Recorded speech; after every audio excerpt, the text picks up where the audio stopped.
Hey there, golf and guitar fan. Let me center this up a little bit here. There we go.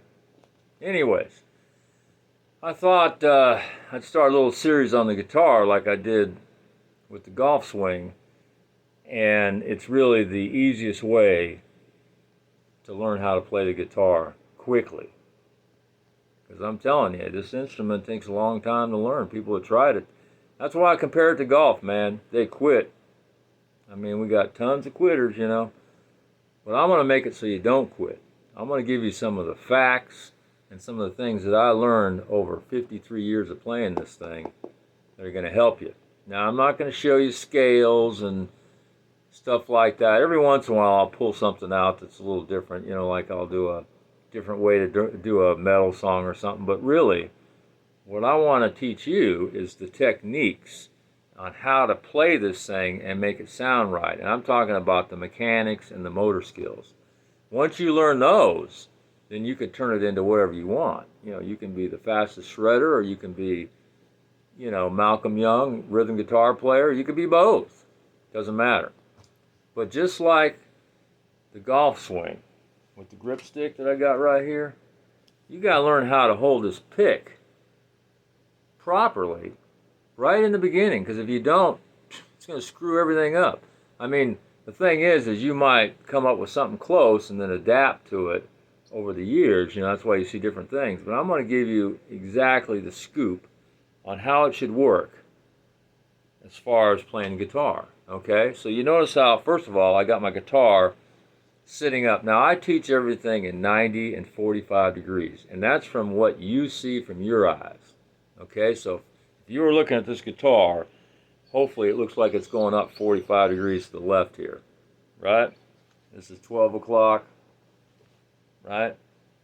Anyways, so 45 degrees. Now, it doesn't have to quite be at 45 degrees, but pretty close. So here's the deal. You got your pick. Now, I have a video on the IG here that shows you how you compare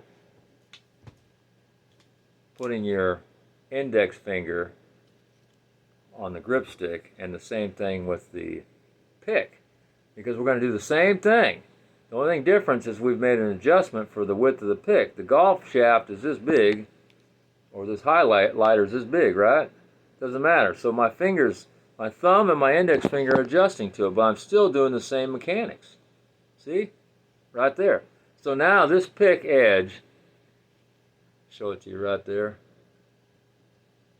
so you can see it. That edge there, by the way, this is my patented King Rocker pick. You need to get some of these. This is the ultimate tone, and it's designed to cut through the strings with minimum effort with a super fat pick. Look how fat that thing is, man. And it's made out of acrylic, so it's got the ultimate tone, man. Anyways, you can get 2 of these for $19.95. So DM me, get one of these. This doesn't have anything to do with your mechanics. Well, it does a little bit because of the patented edge. It'll get you through the strings better, but this is going to give you the ultimate tone and versatility in your playing. So anyway, so look at that video about the golf grip on here, comparing it to the pick. But basically what you do is you got this pincher thing going on right here between your thumb and your index finger. Set your pick in there, and it sticks out at 90 degrees. Okay? That's a starting point. Now, people move it around a little bit or whatever, but what I don't recommend is grabbing it with 3 fingers like this. Okay? And I see a lot of that because a lot of people were taught to write like this with 3 fingers. We write like this, folks. And basically, if I take that supporting finger off underneath, guess what I got? The same freaking thing as I do with the golf swing or my pick on my guitar or this vape pen, which, by the way, has got some good shit in it. But that's another story. By the way, so anyways, so we got that pick in our hand, our thumb and our index finger, right? So now when we play, we're going to set our hand somewhere in the bridge area where this back pickup is right here, and you're going to have to find out where it is with what kind of guitar you have. But my guitar is custom made with a cutout and everything, places my hand exactly where I want it on this bridge. It's not just something haphazard. I had everything custom done to do that. Okay, because I know that that's the optimum spot for me to play. But that's down the road. That's way down the road. Right now we're trying to figure out how to get this pick through these strings without hanging up and get good tone. So, 45 degrees here. I start with a 90-degree pick. I bring it into my guitar here. I'm going to turn it this way. Now it's exactly 90 degrees to these strings right here. So what I'm going to do is I'm going to take it and I'm going to turn it 45 degrees to the left. See, now it's this way. Instead of 90, it's 45. And then I'm going to lean it 45 degrees. And from that position right there, folks, man, you can go back and forth. You can actually use this pick to play full-on acoustic type strumming. It's amazing. So anyways, that's the deal. One more time. 45 degrees. Start with the pick at 90. Bring it into the guitar. You can see that it's 90 degrees to the strings there. Turn it to the left 45 degrees and then tilt it down 45 degrees and then position your hand back on that bridge and just go back and forth with the E string. We're going to start with that.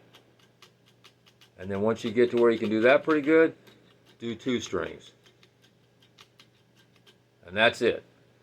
Trust me, if you can learn to do it on 2 strings, you can learn to do it on 6. Don't waste your time on the other. It's down the road. We're going to show you how to reposition the hand. But the action and the distance, you know, we're just increasing the wrist action here. It's very minimal here. And then as we get to here, see what I mean? Anyways, that's number 1. Get you some King Rocker picks for the ultimate tone. Get you to cut through those strings right. And I mean, I designed this pick for really extremely distorted music, you know, punk rock, hard rock, heavy metal, metal, drop tuning metal. But you'd be surprised at how many jazz players love this pick. It's amazing. I didn't think so, but it gives them such a good tone that they dig it, you know, as far as the clean tone, you know. And I know, because I went to jazz school. I went to Dick Grove School of Music, so I know how to play jazz too. I just don't do it. I play heavy-duty, drop tuning, metal music. Later.